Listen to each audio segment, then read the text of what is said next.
Hello दोस्तों, स्वागत है आपका फोटोशॉप की इस बिगिनर्स ट्रेनिंग सीरीज़ के अंदर। इस वीडियो में मैं आपको बताऊंगा कैसे आप किसी भी इमेज का बैकग्राउंड कैसे चेंज कर सकते हैं। तो किसी भी इमेज को उसके फालतू के पार्ट को हटाने से लेकर नया बैकग्राउंड लगाने और उसे मैच करवाने को लेकर इस वीडियो में हम बात करेंगे। तो बने रहिए मेरे साथ ताकि मैं आपको सिखा सकूँ।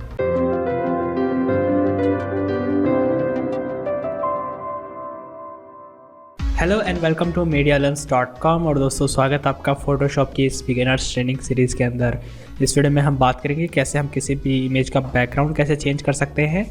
तो चलिए स्टार्ट करते हैं। और यहाँ पे एक दो चीज़ें हैं दोस्तों जो मैं आपको बताना चाहता हूँ। जैसे इस ट्यूटोरियल का मकसद ये नहीं है कि मैं आपको किसी इमेज को बैकग्राउंड चेंज करके और उससे मैच कराऊँगा, बल्कि मैं आपको बस वो तरीके बताऊंगा जो लागू होते हैं उस सिचुएशन में। जैसे कि आप यहाँ पे देख सकते हैं इमेज कि जो सबसे पहले जैसे जो ओरिजिनल इमेज है उसका हम बैकग्राउंड जो है हटाएंगे, ठीक है। और उसके बाद में उसे नए बैकग्राउंड से मैच करवाने के लिए जो स्टेप्स होते हैं, जैसे उसका कलर मैच करवाना या फिर उसकी शेडिंग चेंज करना, उसके बाद में ब्राइटनेस लेवल एडजस्ट करना और कलर, उसके बाद फाइनल एक लुक देना। तो ये जो स्टेप्स हैं मैं वो आपको बताऊंगा। इसके अलावा जैसे हम कोई इमेज का बैकग्राउंड जब चेंज करते हैं तो वहाँ हमें काफ़ी सारी चीज़ों का ध्यान रखना होता है। फॉर एग्जांपल हम जो है लाइटनिंग का ध्यान रखते हैं कि जैसे मान लीजिए सूरज जो है लेफ़्ट से राइट में आपके ऊपर चमक रहा है, लेकिन आपने बैकग्राउंड ऐसे चूज़ किया जिसमें राइट से लेफ़्ट है, तो उस सिचुएशन में आप वो मैच नहीं करवा पाएंगे। वहाँ पे काफ़ी दिक्कतें होंगी आपको, क्योंकि आप चाहे कितनी कोशिश कर ले लेकिन वो लास्ट में फेक सी लगती है। तो वहाँ पे आप न्यूट्रल लाइट को यूज़ कर सकते हैं। तो ये काफ़ी सारे फैक्ट होते हैं जो आपको ध्यान रखने होते हैं जब आप किसी इमेज का बैकग्राउंड चेंज करें तो फ़ोटो लेते टाइम पे। खैर, मैं आपको ये तरीके बताऊंगा कैसे हम करते हैं ये। तो चलिए स्टार्ट करते हैं। तो यहाँ पर दो चीज़ है कि जैसे आपको अगर किसी इमेज का बैकग्राउंड चेंज करके नया बैकग्राउंड लगाना है तो आप या तो आप पहले बैकग्राउंड चूज़ करके उसके अकॉर्डिंग फ़ोटो ले सकते हैं, या पहले फ़ोटो लेके उसके अकॉर्डिंग बैकग्राउंड सर्च कर सकते हैं। यानी कि आप पहले या तो इस फ़ोटो से काम करना स्टार्ट कर सकते हैं या फिर मैं इस बैकग्राउंड से काम करना स्टार्ट कर सकता हूँ। और मैं आपको बताऊँगा ये इस तरह का बोके वाला बैकग्राउंड भी कैसे बनाते हैं। तो पूरी तरफ से आपके ऊपर है। जैसे मैं इसमें पहले लड़की वाली जो इमेज है ये वाली, इसे लेके आता हूँ। इसे मैं ड्रैग करूँगा इस तरह से और ये हमारी यहाँ पे हो जाती है। और मैं अभी के लिए इसे क्लोज़ कर देता हूँ। ये हमारी इमेज आ चुकी है। इसे मैं अनलॉक करता हूँ ऑल्ट डबल क्लिक करके। ये हमारी मेन लेयर आ गई। हमें इसमें से इस लड़की को हटाना है। दूसरी हम इसमें इमेज लेंगे, वो लेंगे बिल्डिंग वाली। जैसे इसे मैं इसमें लेके आऊँ और इसे मैं जैसे बड़ा करता हूँ साइज़। तो ये जो है इमेज ये इसमें यूज़ करेंगे। और इसमें जो पीछे मैंने बोके वाला बैकग्राउंड बनाया था वो आपको बताऊंगा कैसे बनाते हैं। और इसे मैं नाम देता हूँ BG। इसके बाद में हम इस पर राइट क्लिक करेंगे और इसे रेस्टराइज करेंगे। और इसके बाद में इसे नीचे रख देंगे इस तरह से। तो चलिए अभी स्टार्ट करते हैं हम इसे हटाना। और एक बार के लिए मैं बैकग्राउंड को ऑफ कर देता हूँ। अब जो है आपको इसे रिमूव करना है। इसके लिए आप डिफरेंट सिलेक्शन टेक्निक को यूज़ कर सकते हैं। आप चाहे तो डायरेक्ट जाके सेलेक्ट एंड मास्क को यूज़ कर सकते हैं। जैसे अगर इसमें लेयर को सिलेक्ट करूँ, डायरेक्ट लेयर एंड मास्क में जा सकते हैं। बट मैं जो पर्सनली करता हूँ, मैं पहले क्विक सिलेक्शन टूल से सिलेक्ट कर लेता हूँ एंड देन फिर सेलेक्ट मास्क में जाके उसे रिफाइन करता हूँ। तो चलिए स्टार्ट करते हैं। इसे मैं इस तरह से यहाँ से ड्रैग करूँगा, ठीक है। और इसका ये पार्ट सेलेक्ट करने की कोशिश करूँगा। आप देख सकते हैं यहाँ से ज़्यादा पार्ट इसे सेलेक्ट कर लिया। तो मैं इस माइनस पे जाके हटा सकता हूँ, बट मैं ऑल्ट की दबा के इसे इस तरह से हटा दूँगा। और इस तरह से मैं ड्रैग करूँगा। और यहाँ पे देख सकते हैं बालों में थोड़ी दिक्कत है, बट अभी के लिए आप इसे इग्नोर कीजिए। और हमें जो मेन पार्ट है हम उसे सेलेक्ट करेंगे। जैसे हमने ये सेलेक्ट किया और इसी तरह से यहाँ पर। और आप देख सकते हैं एकदम से जाने से सारा सेलेक्ट कर लिया। तो आप चाहे तो अंडू कर सकते हैं, बट ज़्यादा आसान रहेगा अगर हम ऑल्ट के साथ ये वाला पार्ट हटा दें, जैसे कि आप देख सकते हैं। और यहाँ पे भी है। और आप चाहे तो दूसरे सिलेक्शन टूल जैसे लैसो टूल है, इनको यूज़ कर सकते हैं। जैसे मैं ऑल्ट की दबा के माइनस वाले पे जाके और ये वाला जो एरिया है जैसे ये हटा दूँ, ठीक है। तो ये भी कर सकते हैं हम। और मैं बाय द वे मैं कंट्रोल और स्पेस दबा के और फिर माउस से इधर उधर स्क्रब करके इसमें जूम इन जूम आउट कर रहा हूँ। इसके बाद में मैं इस जाऊँगा और यहाँ से वाला एरिया सेलेक्ट करूँगा, ठीक है।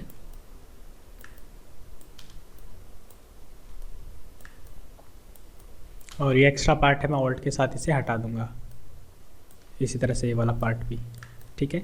एक बार आप सेलेक्ट कर लें, उसके बाद आप सेलेक्ट एंड मास्क पे क्लिक कर सकते हैं। या तो आप पहले मास्क क्रिएट करके फिर जा सकते हैं सेलेक्ट एंड मास्क के, आप डायरेक्टली भी जा सकते हैं, एक ही बात है। मैं यहाँ पे क्लिक करता हूँ और फिर जाता हूँ सेलेक्ट एंड मास्क में। तो ये हमारे पास ऑप्शन आ गए। अब यहाँ से आप पहले व्यूइंग मोड किसी में भी चेंज कर सकते हैं, जैसे मैचिंग एंड्स। तो यहाँ से खैर पता नहीं चलता कि कितना इसने सेलेक्ट किया है, तो इसलिए मैं इस व्यू इस पे जाता हूँ। आप ऑनियन स्किन पे भी जा सकते हैं। इससे क्या होगा कि अगर आपने बैकग्राउंड जो लगा रखा है आपको इंस्टेंट पता चल जाएगा। जैसे मैं आपको लगा के ही दिखाता हूँ, मैं बैकग्राउंड को ऑन करता हूँ, ठीक है। और अभी जाते हैं हम सेलेक्ट एंड मास्क में इस तरह से, और मैं यहाँ से सेलेक्ट करता हूँ ऑनियन स्किन। तो आपको वो पीछे दिख जाएगा बैकग्राउंड में कैसा, और आप इसकी ट्रांसपेरेंसी जैसे बढ़ा लें पूरी 100%, तो आपको दिख जाएगी एज आखिर इसकी कैसी आती है, ठीक है। बट तो वही है कि अगर आप थोड़ी बहुत गलतियाँ करते हैं तो पता नहीं चलेगी, आप इंस्टेंट रिजल्ट देख सकते हैं। अभी के लिए मैं ओवरले के साथ जाता हूँ। अब आपको करना क्या, इसकी एज रिफाइन करनी है। तो उसके लिए आप ये रिफाइन ब्रश टूल यूज़ करेंगे और आपको सिर्फ एज पे इसको पेस्ट करना है, ठीक है। तो गलती से मैंने वो जो है ब्रश टूल यूज़ कर रखा था, इससे हम एक्स्ट्रा पार्ट इसमें ऐड करते हैं, बट हमें रिफाइन ब्रश टूल यूज़ करना है, ये सेकंड नंबर वाला। तो हम जाएंगे इसकी एज पे इस तरह से पेस्ट करेंगे, ठीक है। तो इसमें और पार्ट जो है आपका इसमें ऐड करेगा ऐसे इस तरह से, और आपको सिर्फ एजेस पे जाना है। और हो सकता है थोड़ा टाइम ले, आपके कंप्यूटर की परफॉर्मेंस पे डिपेंड करता है, बट आप देख सकते हैं एजेस पे कितना अच्छा काम कर रहा है। जो बाल छूट गए थे ये उन्हें वापस लेके आ रहा है। तो मेनली आपको इन्हें यूज़ करना ही बालों पे होता है, ताकि हम बाल वगैरह जो है सही से सेलेक्ट कर पाएँ। जैसे यहाँ पे कुछ हेयर्स वगैरह थे तो उन्हें ऐड कर सकते हैं, ठीक है। यहाँ पे भी कुछ बाल थे जैसे वो आ चुके हैं, और ये मतलब ओवरऑल आपकी जो इस एज को सही करता है। अब जहाँ पे पार्ट ऐड नहीं करना वहाँ पे आपको इतनी टेंशन नहीं लेनी, जैसे ये वाला पार्ट हुआ। और इसके अलावा आप यहाँ पे देख सकते हैं ये एक्स्ट्रा पार्ट आपका आ चुका है। तो हम इसे ब्रश टूल की हेल्प से और माइनस पे जाके इसे हटा सकते हैं सिंपली, या फिर आप लेसो टूल भी यूज़ कर सकते हैं। माइनस पे जाके मैं इस तरह से हटा देता हूँ। अब देख सकते हैं एज तो काफ़ी ख़राब है, लेकिन आपको अभी इतना ध्यान नहीं देना, क्योंकि हम उससे जो ग्लोबल रिफाइनमेंट से सही कर देंगे। अभी हम इस रिफाइन एज टूल से ये बालों वाला पार्ट सही करेंगे। तो इस तरह से हमें ये रिफ़ाइन करना है, आगे हम चलते रहेंगे इसमें। और अगर मैं जूम आउट करूँ तो ये वाला एरिया रहता है, यहाँ पे जाके सिर्फ बालों वाला अभी मैं रिफ़ाइन करने की कोशिश कर रहा हूँ। तो जैसे यहाँ पे, और इस तरह से क्लिक करके ड्रैग करना है सिंपल, और सिर्फ एजेस पे।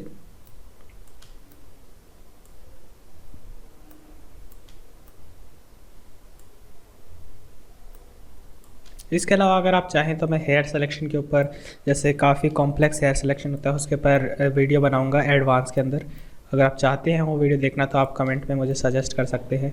अगर आपको ज़्यादा प्रॉब्लम होती है, वैसे मुझे ज़्यादा प्रॉब्लम नहीं होती। और कैसे आप देख सकते हैं यहाँ पे जो टोपी है, खैर ये इसकी है जो भी है, तो बालों का मेन ध्यान रखना था हमें। और अभी ये ओवरऑल सही है। अब यहाँ पे एज देख सकते हैं ज़्यादा सही नहीं है, तो आप क्या है स्मार्ट रेडियस ऑन कर सकते हैं। स्मार्ट रेडियस से ऑटोमेटिकली डिटेक्ट कर लेगा, ठीक है। अब देख सकते हैं यहाँ पे इसने वो पार्ट हटा ही दिया, तो इसलिए मैं ब्रश पे जाके और यहाँ पे ऐड कर सकता हूँ ये पार्ट इस तरह से। और जब आप ब्रश से ऐड करेंगे तो स्मार्ट रेडियस आपका ऑफ हो जाता है, ठीक है। तो हमें पार्ट ऐड करना है इसमें। तो जो इसने पार्ट एक्स्ट्रा, अगर कुछ ज़रूरत से ज़्यादा पार्ट हटा दिए हों तो आपको वो एक बार चेक कर लेने हैं, और जब एक बार आप खुश हैं तो आप दोबारा से स्मार्ट रेडियस ऑन कर सकते हैं। इससे होगा क्या, ये अपने आप एजेस देख लेगा और उतने दायरे में ये अपने आप जो है सही कर देगा। अब यहाँ पे खैर इसने वही कुछ ज़्यादा पार्ट ऐड किया है, तो मैं जाऊँगा लेसो टूल पे और इसे मैं हटा दूँगा यहाँ से, और फिर स्मार्ट रेडियस को दोबारा ऑन करूँगा। तो देख सकते हैं इसने दोबारा सही कर दिया इसे, बट इतना ठीक है। अगर ज़्यादा प्रॉब्लम थी बाद में सही करेंगे। इसके बाद में हम इसे स्मूथ कर सकते हैं यहाँ से ग्लोबल रिफाइनमेंट में। तो मैं लगभग 2 से 5 पिक्सल्स इसको स्मूथ कर देता हूँ, कई बार 7-8 भी, जितनी आपकी रिक्वायरमेंट हो। बट ये ज़्यादा जा रहा है तो मैं इसे 4 रखूँगा, 4 पिक्सल्स। और ये थोड़ा टाइम ले सकता है। और फेदरिंग अमाउंट अगर आपको एज को धुंधला करना हो तो मैं लगभग इसको 0.5 रखता हूँ। इसके बाद कॉन्ट्रास्ट है, तो जैसे आपको ये जैसे इमेज अगर कॉर्नर शार्प रखने हैं तो आप कॉन्ट्रास्ट को बढ़ा सकते हैं। तो उससे क्या है एज थोड़ी आपकी क्लियर दिखती है। और फिर आपका शिफ्ट एजेस है, जैसे अगर आप इन्हें बढ़ाना चाहें, जैसे अगर मैं प्लस कर देता हूँ, ठीक है, तो ये सिलेक्शन थोड़ा बाहर आ जाएगा इस तरह से। और जैसे मैं इसे काफ़ी कम करता हूँ फिर आप देख पाएंगे ये अंदर की तरफ चला जाएगा। जैसे आप देख सकते हैं काफ़ी अंदर चला गया आपका, तो आप इसे लगभग इतना रख सकते हैं। ठीक है, एक बार आप ये सेटिंग कर ले फिर हम ओके पे प्रेस करेंगे और देख सकते हैं ये आ चुका है हमारा इस तरह से। और ये वाला पार्ट खैर अभी भी सही नहीं है, तो हम इसे क्योंकि मास्क पे है तो कभी भी हम इसे एडजस्ट कर सकते हैं। तो ये वाला हमें सही करना है, तो मैं पहले इतना पार्ट सेलेक्ट कर लेता हूँ। ठीक है, सिलेक्शन, और इसे हम जो है इस बार थोड़ा फेदर कर देते हैं लगभग 3 पिक्सल से। ठीक है, और ऑल्ट डिलीट से हम यहाँ पे कलर कर देते हैं, तो अब ये पहले से सही है। और अभी मैं इस पर इतना ध्यान नहीं दे रहा। खैर जैसे यहाँ वाले बाल है उसे भी हम सेलेक्ट एंड मास्क में जाके रिफाइन कर सकते हैं। चलिए जाके करते हैं इसे, और यहाँ पे मैं थोड़ा सा इसे, खैर मैं क्विक सिलेक्शन पे था, मुझे रिफाइन पे जाना है, सेकंड नंबर, और मैं इसे इस तरह से पेंट करूँगा और ओके प्रेस करते हैं। तो ये पहले से सही है। और अभी मैं बैकग्राउंड ऑन करता हूँ, फिर देखते हैं इसके साथ कैसा लग रहा है। तो बैकग्राउंड के साथ ये पहले से काफ़ी सही लग रहा है, जैसे कि आप देख सकते हैं। और जैसे कि बताया कुछ गलती आपकी यहाँ से हट भी सकती है, तो अभी के लिए सही है। अभी चलिए बात करते हैं वो ब्लरी बैकग्राउंड क्रिएट करने की। हम जाते हैं फ़िल्टर, फिर जाएंगे ब्लर गैलरी, और फिर जाएंगे फील्ड ब्लर पे। तो चाहे तो आप इसे भी ऑफ़ कर सकते हैं, बट मैं इसे रहने दूंगा। फिर हम ब्लर अमाउंट बढ़ाएंगे, जैसे फॉर एग्जांपल 50 पिक्सल्स में भी। और फिर हम बोके जो है वो ऑन करेंगे, लाइट बोके हम ऑन करते हैं कितने %, तो मे बी हम इसे 40% कर लेते हैं। फिर अब बोके की रेंज को यहाँ से सिलेक्ट कर सकते हैं। बेसिकली ये कलर की रेंज होती है, ब्राइट एरिया जैसे सिलेक्ट कर रखा है, तो सिर्फ ब्राइट एरिया, या फिर आप इसे और कम कर सकते हैं। और मे बी इसे ऐसे जैसे बिल्कुल हाईएस्ट वाले भी ना हों, तो आप यहाँ से सेलेक्ट कर सकते हैं। और बोके कलर, तो ये जो आपके सोर्स है वहाँ से कलर ले लेगा, और आप चाहे तो इसे इस तरह से ज़्यादा भी चमका सकते हैं। तो मैं लगभग ऐसे रहने दूँगा, और मैं इसका जो ये ब्लर लेवल है इससे बढ़ाने से उस तरह का ब्लर इफेक्ट क्रिएट कर लूँगा। तो आप ज़्यादा कलरफुल चाहते हैं तो, बट इतना कलरफुल नहीं, मैं लगभग इतने पे जाने दूँगा। और आप जैसे रेंज यहाँ से सेलेक्ट कर ही सकते हैं, और बोके इनकम आउट यहाँ से ब्लर से। तो मैं इस बैकग्राउंड के साथ जाऊँगा, मैं क्लिक करूँगा ओके के ऊपर, और डिपेंड करता है आपके कंप्यूटर की स्पीड पे, ग्राफिक्स कार्ड पे, तो इसको कैलकुलेट करने में कितना टाइम लेगा। तो प्रोसेसिंग ख़त्म हुई और आप देख सकते हैं कितना अच्छा इसने बैकग्राउंड क्रिएट किया है। तो ये होते हैं मेन स्टेप, खैर यही होते हैं यहाँ पे। अब बैकग्राउंड के साथ मैच करवाने के लिए क्या है, अलग से आपको करना पड़ता है। जैसे अभी ये हो सकता है यहाँ से बिल्कुल ही अलग लगे, बट मुझे अभी ये लुक पसंद है। तो क्या होता है कि आपका बैकग्राउंड ही इतना अलग नहीं होता। ठीक है, आपको बैकग्राउंड होता है कि आपको वहाँ पे उसे मैच करवाना होता है, तो उसके लिए आप हो सकता है आपको फेक परछाई क्रिएट करनी पड़े, ठीक है, फेड वगैरह क्रिएट करना पड़े। लेकिन इस जो ट्यूटोरियल का मकसद ये नहीं है, यहाँ पे सिर्फ आपको बताना था बैकग्राउंड अगर हटाते कैसे हैं, तो ये वो था। अभी मैं आपको कुछ एक तरीके बताता हूँ। जैसे तो सबसे पहले हम क्या है इसकी शेडिंग चेंज करेंगे। जैसे मान लीजिए अगर लाइट यहाँ से ज़्यादा ना आ रही हो, तो उस सिचुएशन में क्या करेंगे आप, तो उसके लिए मैं जैसे इसे पहले फिल करूँगा 50% ग्रे से, तो हम जाएंगे एडिट फिल, और इसे हम 50% ग्रे से फिल करेंगे, और इसे इसका जो ब्लेंडिंग मोड है वो करूँगा ओवरले पे। तो जैसे कि मैंने आपको बताया था, जैसे कि ये ब्लेंडिंग मोड होते हैं आपके, ये जो है लाइट पार्ट को जाने देते हैं तो डार्क इफेक्ट क्रिएट करते हैं, ये आपके इसी तरह से उल्टे काम करते हैं। तो ये आपके ज़्यादा लाइट इन पार्ट को जो है रख के उनसे ज़्यादा लाइट इफेक्ट क्रिएट करते हैं, और ज़्यादा डार्क पार्ट से ज़्यादा डार्क इफेक्ट क्रिएट करते हैं। तो क्योंकि ये सिर्फ 50% ग्रे है, यानी बिल्कुल ग्रे पार्ट है, अगर इसके आप कलर में जाके देखें तो इसकी ब्राइटनेस 50% है, तो ये ओपेक है। लेकिन अगर आप इससे जैसे ब्रश की हेल्प से यहाँ पे वाइट कलर पेंट करेंगे, ठीक है, जैसे अगर मैं इसे बड़ा करूँ ब्रश को और वाइट आप यहाँ पे पेस्ट करेंगे, तो आप देखेंगे ये इमेज को यहाँ पे ब्राइट करेगा।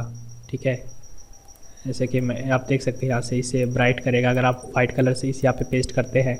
उसी तरह से अगर आप थोड़ा डार्क कलर पेस्ट करेंगे यहाँ पे, तो ये इमेज को डार्क करता जाएगा, जैसे कि आप देख सकते हैं।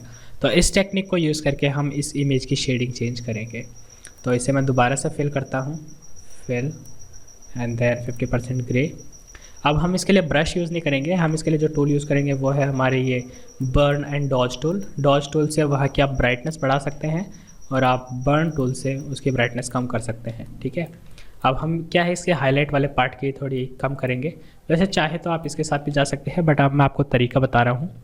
अब क्योंकि ये बैकग्राउंड लेयर को प्रभावित ना करे तो हम इसे क्लिप करवा सकते हैं। ऑल्ट की दबाएंगे, इस तरह से क्लिक करेंगे तो अब यहाँ पे फ़र्क नहीं पड़ेगा, लेकिन यहाँ से आप फ़र्क पड़ जाएगा। तो आप क्या कर सकते हैं कि इसके जो हाईलाइट वाले पार्ट है आप उनको इस तरह से थोड़ा डार्क कर सकते हैं। जैसे अगर मैं इसका थोड़ा साइज़ बढ़ाऊँ यहाँ से, तो जो हाईलाइट वाले पार्ट है मैं उनको थोड़ा इवन कर रहा हूँ क्योंकि हमारा बैकग्राउंड भी ऐसा ही है।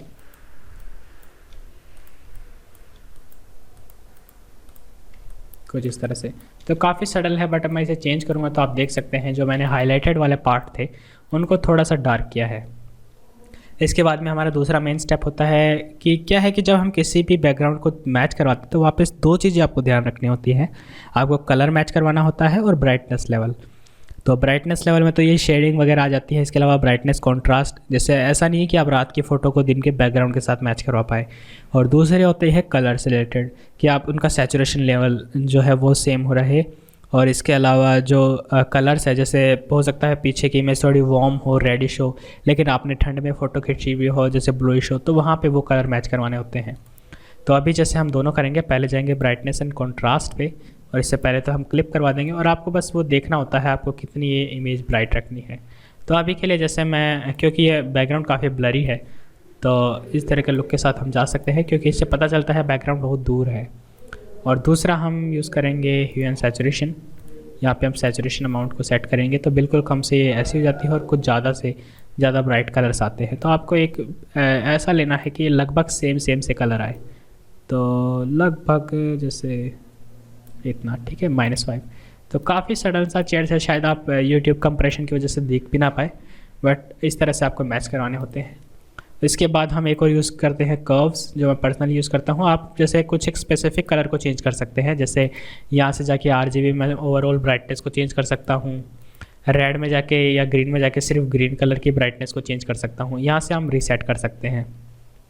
तो इस इमेज में मुझे थोड़ा रेड दिख रहा है तो मैं उस रेड को हटाने की कोशिश करूँगा, रेड वाले में जाके। और इसे यूज़ कैसे करते हैं मैंने फोटोग्राफी बेसिक्स वाले में बताया है।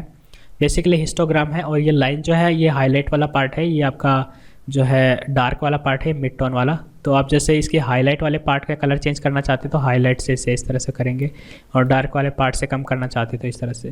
तो इमेज जो है आपके 3 पार्ट में डिवाइड होती है, हाईलाइट, मिड टोन और डार्क वाले। उसको आप यहाँ से मैनिपुलेट करते हैं। मैं भी इसके अंदर से थोड़ा जो है मिड में से ये रेड कलर हटाने की कोशिश करूँगा क्योंकि इसमें इमेज में ज़रूरत से ज़्यादा रेड है, बट इतना नहीं कि कुछ ज़्यादा ही अजीब लगे फ़ोटो। तो लगभग इतना, मतलब मेरा मकसद है यहाँ पे बैकग्राउंड से मैच करवाने का। फ़िलहाल ये ऑलरेडी काफ़ी मैच कर रही है, बट फिर भी आप जा सकते हैं यहाँ से और ऐसा लगभग ऐसे। तो आप देख सकते हैं हल्का सा चेंज है ब्राइटनेस से कलर्स की में, लेकिन अभी जो है दोनों लग रहे हैं एक सीन का हिस्सा है। इसके बाद में जैसे ये तो लेयर मैंने ऐसे ही क्रिएट की कि आप देख सके डिफरेंस। अब मैं जैसे यहाँ पे इसको पूरी इमेज को ओवरऑल को कोई भी लुक दे सकता हूँ। जैसे अगर मैं जाऊँ कर्व्स में और यहाँ से मैं इफ़ेक्ट क्रिएट कर सकता हूँ कुछ भी, जैसे जो भी आपको लुक देना है। जैसे मैं थोड़ा इस पूरी ओवरऑल इमेज को ब्राइट करूँ, ठीक है, और थोड़ा सा कॉन्ट्रास्ट वाला लुक लेके आऊँ यहाँ पे कुछ इस तरह से। और इसके अलावा मैं इसे थोड़ा अलग हॉलीवुड स्टाइल का लुक दे सकता हूँ, थोड़ा रेड बढ़ा के, ठीक है।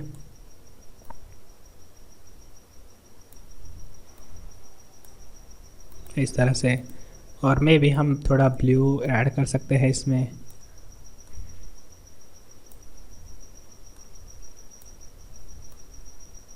या घटा सकते हैं और थोड़ा सा ग्रीन के साथ हम देखेंगे कैसे हम लुक क्रिएट करना चाहते हैं वही।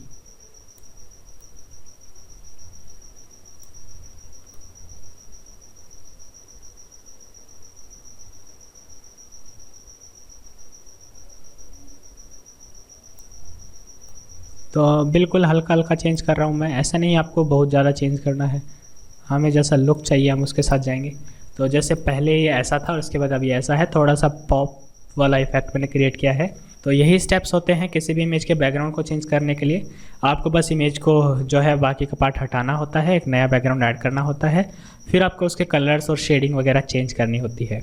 जैसे शेडिंग वाली अगर आप लेयर देखें तो ये सिर्फ आपको ऐसी दिखाई देगी। अगर मैं क्लिप हटा दूँ तो सिर्फ ये ऐसी लेयर है। तो ये स्टेप्स होते हैं।